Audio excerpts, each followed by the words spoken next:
ఈరోజు మిమ్మల్ని అడుగుతున్నానండి, దేవుని దగ్గర నుండి నేను ఏది వేరుపరిచింది, దూరపరిచింది ఏంటది? దేవుని స్థానము నీ జీవితంలో తీసుకున్నది. దేవుడు అంటే ఇసుకొచ్చేస్తున్నా మైండ్లో.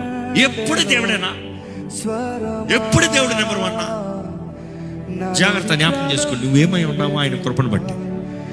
నీ జీవితం ఆయన బహుమానం, నీ జీవితం ఆయన సొత్తు. నీవు ఆయన సొత్తు. నీవు నీ సొత్తు కాదు, నువ్వు వెలపెట్టి కొనబడిన వ్యక్తి.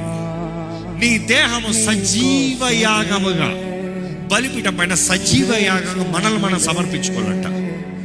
When you give your self, నీ టైం అయిందే, నీ ప్రేమ అయిందే, నీ అంతా అయిందే. ఈరోజు నువ్వు చెప్పగలుగుతావా, నేనంతా నీవే ప్రభా, నాదంతా నీవే ప్రభా. This God centre in your life. దేవుడు మధ్య వ్యక్తిగా, లేకపోతే దేవుడు మధ్యలో ఉన్నాడు నీ జీవితంలో. ఒక మాటలో చెప్పాలంటే I'm talking about the solar system. దేవుణ్ణి ఆధారం చేసుకుంటున్నావా? నీ దేవుని ఆధారం చేసుకుందా? నువ్వు నడవలసిన త్రోవ నడుస్తున్నావా? ఉండవలసిన స్థానంలో ఉంటున్నావా?